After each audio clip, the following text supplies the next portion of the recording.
Welcome back to my channel. Stop what you're doing, because if even half of what we're about to break down is true, this changes everything.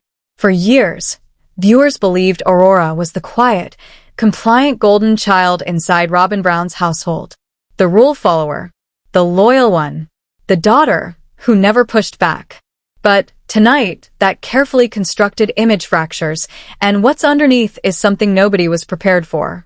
Because according to a now-deleted Reddit thread that vanished less than 20 minutes after it went live, the call may not be coming from Christine. It may not be coming from Janelle. It may be coming from inside the house. What was briefly exposed points to a shockwave scenario, an alleged 7-figure legal action, an NDA that was supposedly refused, and a recording that Kody Brown is allegedly terrified of ever becoming public. This isn't gossip. This isn't fan fiction. This is a reckoning narrative that, if confirmed, could rip open the Brown family's financial past in ways TLC cameras never showed. And yes, we're going to break down every piece of it. Before we do, make sure you like this video and subscribe, because if this situation develops the way insiders claim it might, we're tracking every update, every filing, and every contradiction. Let's get into the evidence. We need to start with what I call the glitch in the narrative. For 18 seasons, viewers were sold a very specific storyline about Robyn's kids. They were portrayed as different from the original Brown children. More obedient, more respectful of Kody's authority, more aligned with the rules of the household while the OG kids grew up, moved out, and built independent lives. But something happened late Tuesday night that cracked that narrative wide open. A Reddit user operating under the handle Flagstaff Insider 2020 posted a deep dive thread that immediately sent shockwaves through the sister wives community. This wasn't framed as a theory. The user claimed to be a paralegal working in a Flagstaff, Arizona law office, and described a recent legal consultation involving a young adult female from the Brown family. The title alone raised eyebrows. The golden child is cashing out. According to the post, this individual was seeking legal guidance regarding financial restitution and earnings recovery tied to her time as a minor on a reality television show. And before skeptics could even fully respond, before the thread could be archived or debated, it was gone. Not just deleted, scrubbed. But here's the problem with trying to erase the internet. Screenshots exist. And within those screenshots was a detail that gave the story weight, a reference to a specific docket number in the Arizona court system, and mention of a coerced property-related transfer involving Coyote Pass. So, let's ask the obvious question. Who fits this description? Who is the one child nobody expected to push back? Aurora. Now, think carefully about how Aurora has been portrayed on camera. Shy. Anxious. Overwhelmed. Soft-spoken. For years, viewers interpreted that demeanor as fragility. But what if we've been reading it wrong? What if that expression isn't shyness? What if it's dissociation? What if it's the silence of someone who knows far more than they're allowed to say? Go back and rewatch the most recent season. Watch Aurora's eyes when Kody goes on his loyalty rants. When he talks about betrayal. When he frames obedience as love. She doesn't nod the way she once did. She doesn't mirror Robyn's expressions. She goes blank. That's not agreement. That's containment. That's the look of someone counting time. According to the alleged leak, Aurora may have been quietly gathering information for years. And if you think about it, that theory isn't as far-fetched as it sounds. She lived in the house. She heard the phone calls. She saw the bank statements left on the counter. While Kody was busy fighting Christine over divorce narratives and battling Janelle over RVs and finances, he may have overlooked the quietest person in the room. The insider claims the legal inquiry centers on financial misappropriation of TLC earnings, specifically, income earned while Aurora was a minor. And this is where things get serious. We already know Brown family finances have always been a black box. For years, income allegedly flowed into a centralized family pot, reportedly managed through the Dabsark LLC, controlled by Kody and Robyn. But under industry norms, child performers, especially those on long-running television series, are supposed to have protected earnings, often placed into trust accounts. According to the theory outlined in the deleted post, that never happened. If Aurora's compensation were calculated fairly, based on screen time, longevity, and standard child talent protections, her earnings could easily reach hundreds of thousands of dollars, potentially crossing into seven-figure territory when adjusted for residuals and inflation. The allegation suggests that instead of being safeguarded, those funds were allegedly absorbed into assets controlled by Kody and Robyn, namely the Flagstaff home and the ever-controversial land at Coyote Pass. And if that allegation is substantiated, this isn't a family dispute anymore. This is a legal earthquake, because it would mean the very child once framed as the most loyal may now be the one holding the receipts. And if that's true, the Brown family story isn't ending with silence. It's ending with exposure. Stay tuned. This brings us to the most damning evidence of all, the paper trail. Not rumors, not vibes, records. We went deep into the Coconino County public property filings, specifically the Coyote Pass documents, and what we found explains everything about Kody Brown's recent paranoia.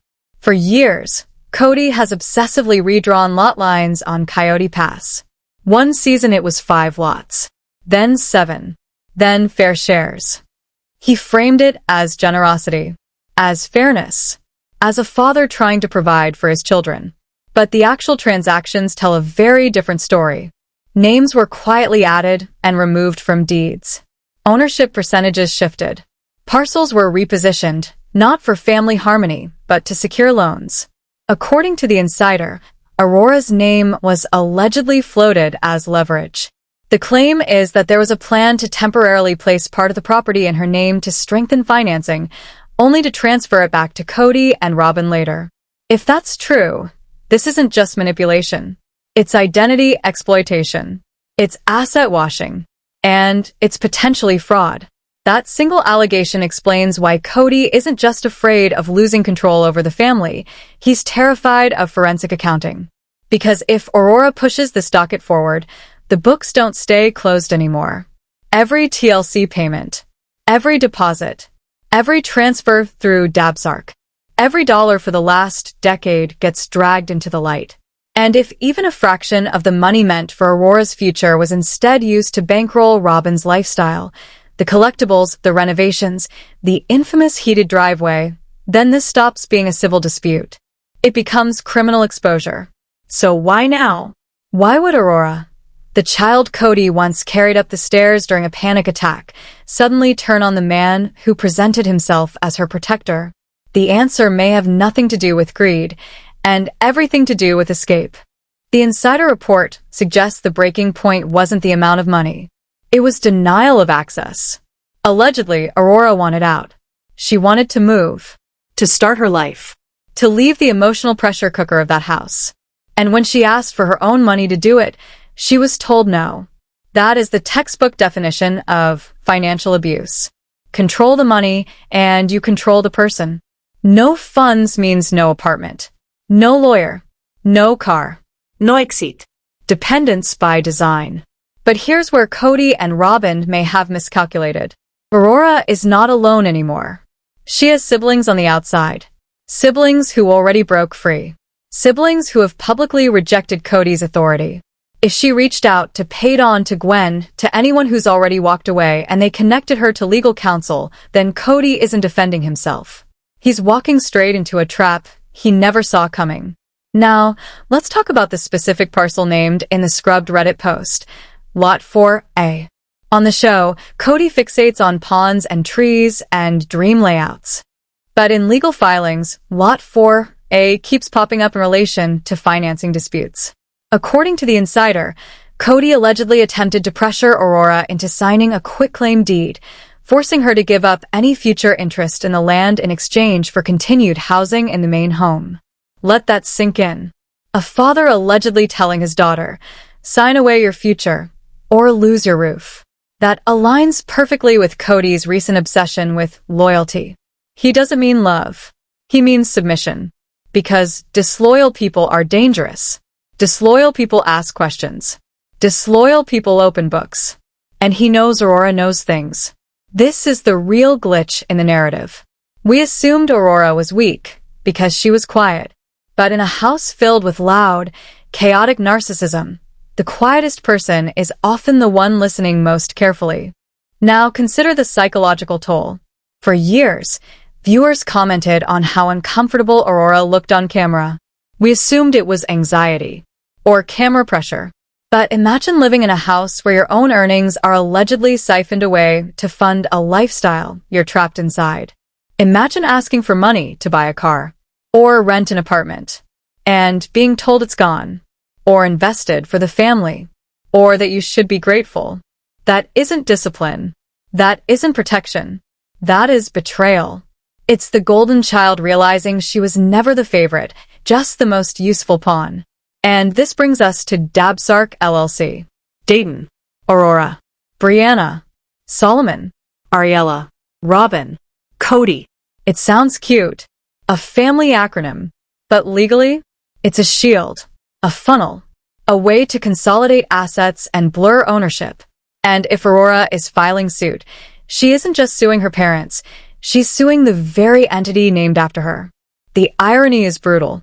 According to The Insider, the lawsuit names Kody Brown and Robyn Brown as managing members, accusing them of breach of fiduciary duty. Those aren't words trolls use.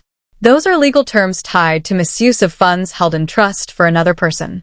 The deleted post went even further, referencing constructive trust and a verbal contract allegedly made at the time of the adoption. Remember that adoption? The tears, the speeches, the declarations of love. This lawsuit suggests it was also a business transaction.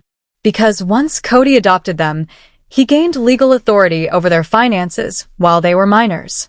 He gained signing power, control, access. And if Aurora is challenging decisions Kody made when she was 17, if she's questioning the validity of consent under pressure, then this case doesn't just affect her. It opens a door that can never be closed. Because once the books are opened for one child, they're open for all of them. She isn't just challenging Kody Brown's authority as a patriarch. She's challenging his integrity as a businessman. And that is Kody's Achilles heel. He can survive being called a bad husband. He can deflect being labeled emotionally abusive. But being exposed as broke? As a thief? That is the one thing he cannot tolerate. Which makes the silence from the McMansion absolutely deafening. Normally, Robyn would be out front crying into a confessional. Or Kody would be spotted rage ranting to a friend, a producer, anyone who would listen. But lately, nothing.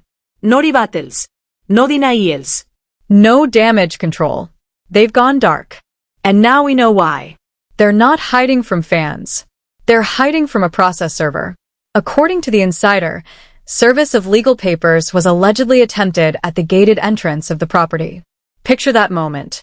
A process server pulls up to the barricade of Robyn's house, legal documents in hand, attempting to serve Kody Brown with papers filed by his own daughter, who may have been sitting inside the same house at that exact moment.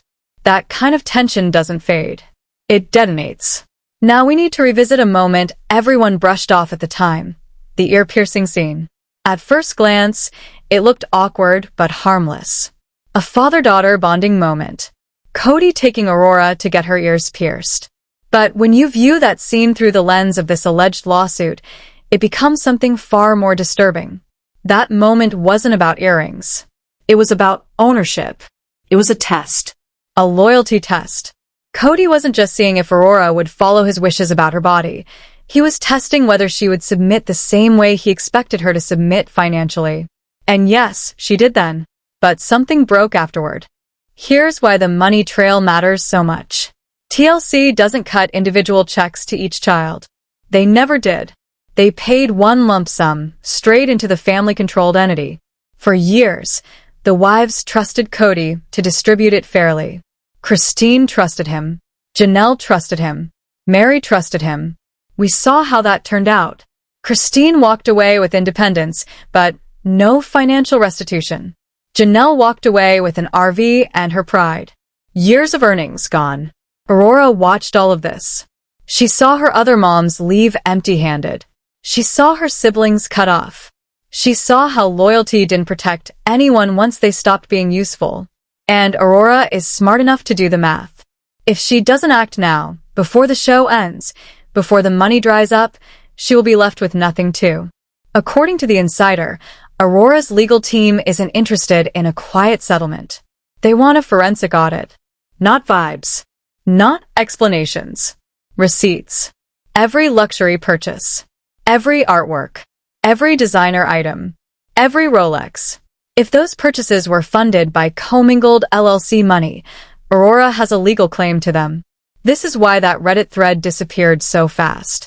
Because it didn't just expose allegations, it exposed strategy. If Kody's lawyers saw it, they would have nuked it from orbit. It showed exactly where he's vulnerable. Now we have to talk about control. How did Kody keep Aurora compliant for so long? The insider hinted at a specific breaking point, a denied request involving a large amount of money for a specific purpose. That denial allegedly happened after the ear-piercing episode, followed by an increased lockdown of the household. Here's the chilling interpretation. Kody didn't just pierce her ears. He was marking territory. And when Aurora later tried to cross that boundary by asking for financial independence, the war began. The glitch in the narrative is real. Robyn's house is not a happy, loyal kingdom. It's a house of cards, built on misappropriated funds and emotional leverage. And Aurora Brown, the quiet girl in the background, is the one holding the match. Kody Brown thinks he's the king of his castle. But he forgot the most important rule of running an empire. Never steal from the people who sleep under your roof. The betrayal at Coyote Pass isn't about wives leaving anymore. It's about the daughter who stayed, and the price she's making him pay for it. Now, let's talk about the earrings. If you watch season 18, you remember the scene. Kody takes Aurora to get her ears pierced. On the surface, it played as sentimental, slightly uncomfortable, but framed as love. But we need to completely recontextualize that moment. Because according to the legal theories circulating around this new docket, that trip wasn't about jewelry. It was about possession. For decades, Kody Brown had one hard rule: no ear piercings for his daughters until adulthood. He fought his wives over it. He shamed his other daughters for wanting it. He framed it as morality, as control disguised as values. And yet, with Aurora, he didn't just allow it. He orchestrated it. He drove her there, held her hand, smiled for the cameras. Why? Why break his own sacred rule for this one child? The insider's leaked psychological profile suggests the answer is simple: desperation. By that point, the family was collapsing. Christine was gone. Janelle was halfway out. Kody needed proof he was still the alpha, still loved, still obeyed. He needed a prop. By publicly allowing the piercings, he was sending a message to his other defiant children. Look at this one. She listens. She submits. She belongs to me. But here's the twist. According to the deleted thread, that moment was actually Aurora's wake-up call. The insider claims Aurora didn't even want the piercings that badly at that time. She felt pressured for the show, For the storyline. for Kody's image rehabilitation after Christine left. Aurora wasn't bonding. She was performing. And once the cameras stopped rolling, the affection ended. She wasn't the cherished daughter anymore. She was the employee who had done her job. Which brings us to the financial nightmare at the core of this case. TLC pays the Browns through a production entity, historically the family pot. First under Kody Brown Family Entertainment, later under Dabsark LLC. The pitch was always the same: communal money, benevolent leadership, fair distribution. In reality, It was a dictatorship. Janelle put money in. When she needed to build, the pot was empty. Why? Because the money flows one way, toward Robyn. Now apply that same system to Aurora. She has been on this show since childhood.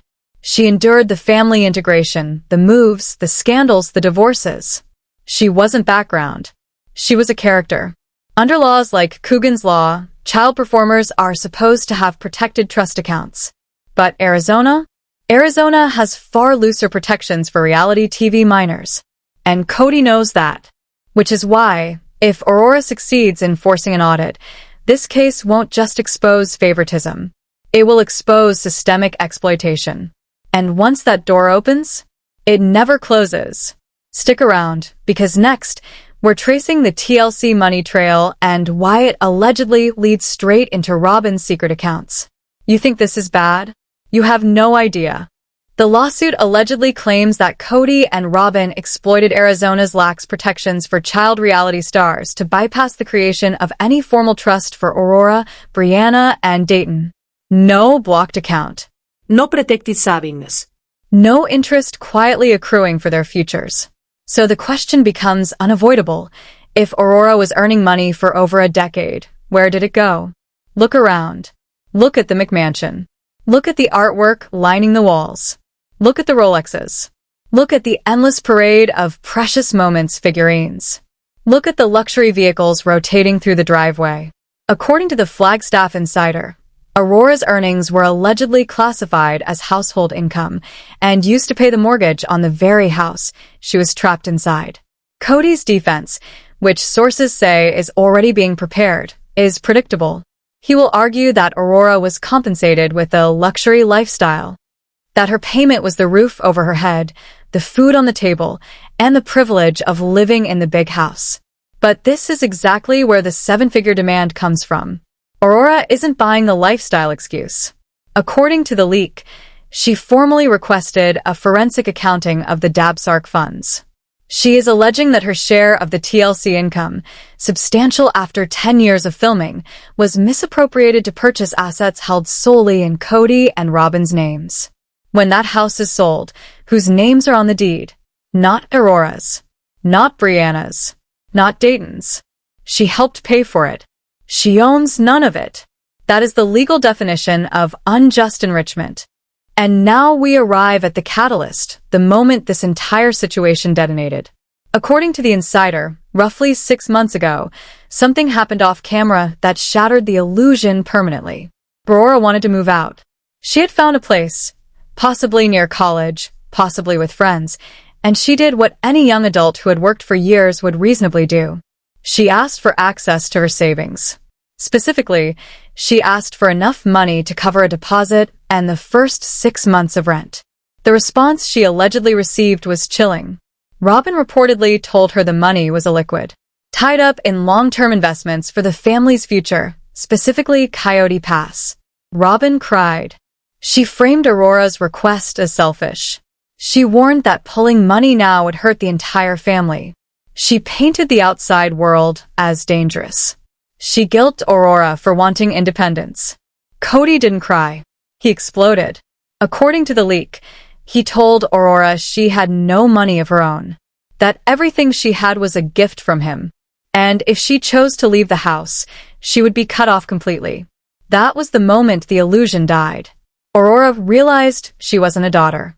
She was a prisoner of the family finances. Stay and live in a golden cage. Leave and walk away with nothing. That isn't protection.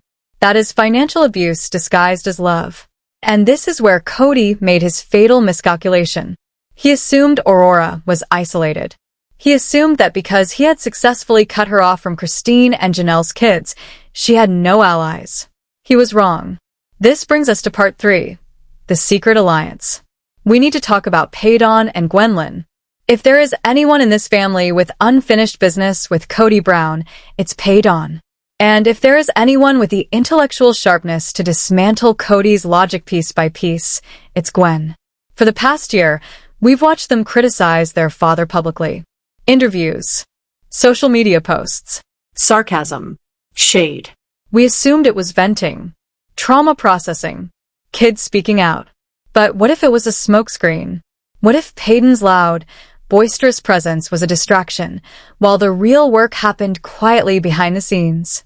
The deleted Reddit thread hinted at a silent backer funding Aurora's legal counsel. Who has motive? Who has means? Who has rage that's been simmering for years?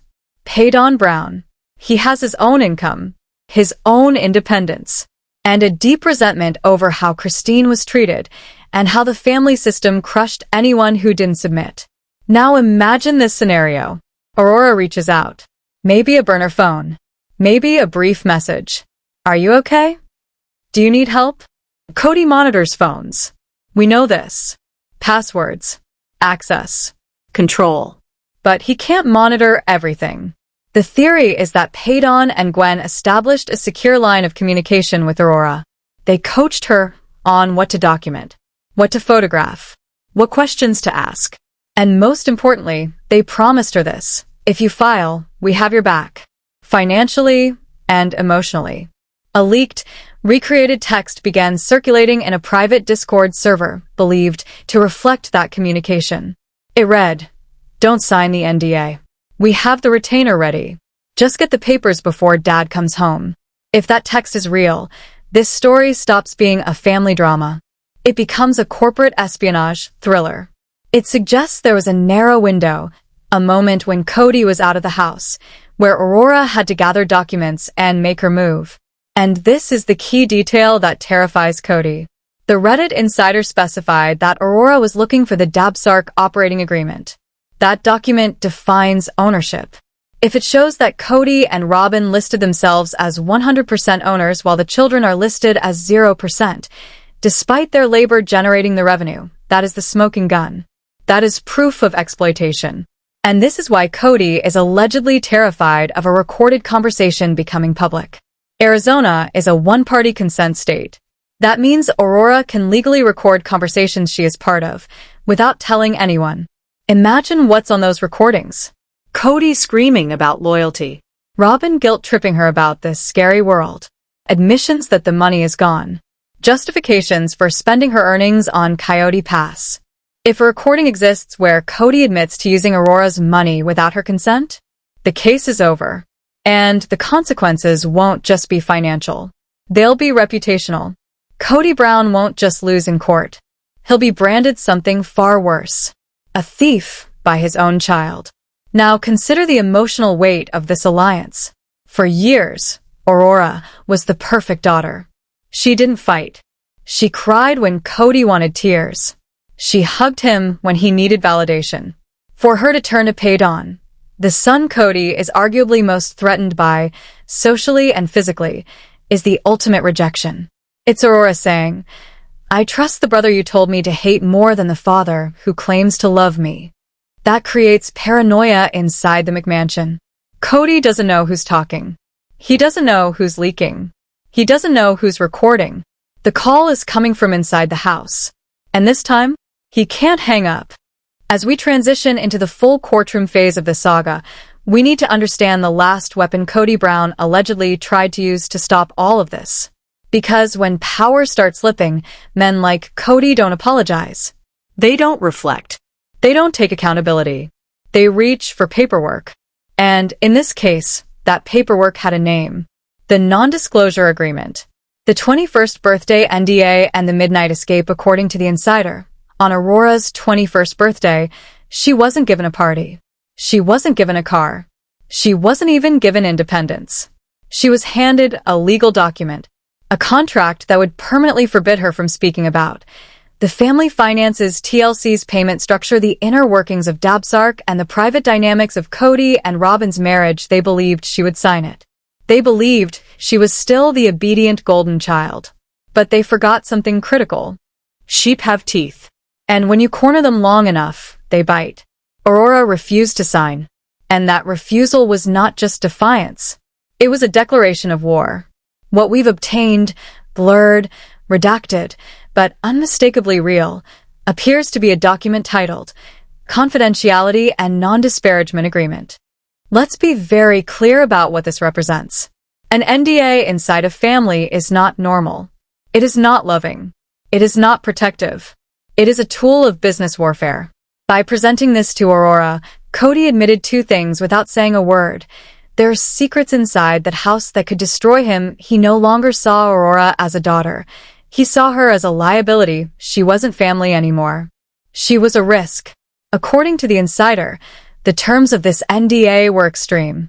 It allegedly demanded perpetual silence regarding internal Dabsark finances, the distribution of TLC income.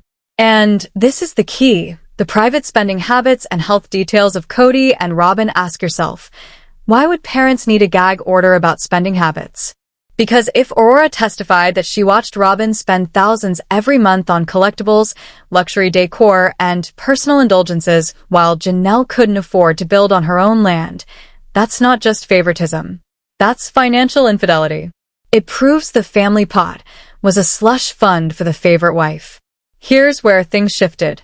The insider claims Aurora was expected to sign the NDA without reading it. That has always been Kody's move. Trust me. I'm the leader. Just sign. He did it to Mary. He tried it with Janelle. But this time, Aurora asked to take it upstairs and read it first. And the moment she said that, the house changed. The screaming match according to the source. The confrontation happened in the kitchen, the place where Kody usually holds court. Aurora came back downstairs and calmly said she would not sign anything without a lawyer reviewing it. That's when Kody allegedly exploded. Not passive-aggressive, confessional Kody. Not wounded ego Kody. This was knife in the kidneys Kody. Veins bulging. Voice raised. Control unraveling. He reportedly screamed that Aurora had been poisoned. His favorite word. He accused Paydon, Gwen, and the other side of turning her against him. He yelled that she was betraying the only people who ever truly loved her. And then he crossed the final line. He threw the adoption in her face. He allegedly shouted that he saved her from her biological father. That she owed him. That this refusal was how she repaid him. That wasn't parenting. That was emotional blackmail. Using trauma as a weapon to force obedience. But this is where the story changes. Because Aurora didn't cry. She didn't collapse. According to the insider, she stood still. And she stood firm. She told him that loyalty does not mean blindness. She told him she loved him. But she would not sign away her future to protect his secrets. That moment is the climax of this entire saga. That was the moment the compliant child died. And an independent woman was born. The fight allegedly went on for hours. Neighbors reported lights on in every room until nearly 3 a.m., shouting echoing down the driveway. Kody threatened everything. To kick her out, to cut her off, to remove her from the will, and Aurora's response? Silence. She walked away. The U-Haul at midnight 2 days later, something happened that changed everything. A fan submitted a photo to a Flagstaff Facebook group. Grainy. Blurry. Taken from a distance. But unmistakable. A U-Haul truck parked at the edge of Robyn's driveway. Timestamp. 11:45 p.m. at midnight. You only move at midnight for 2 reasons. You're being evicted or you're escaping. Given the refused NDA and the lawsuit timeline, we believe this was an escape. A rapid extracción. No furniture. No decor. Just boxes. Personal items.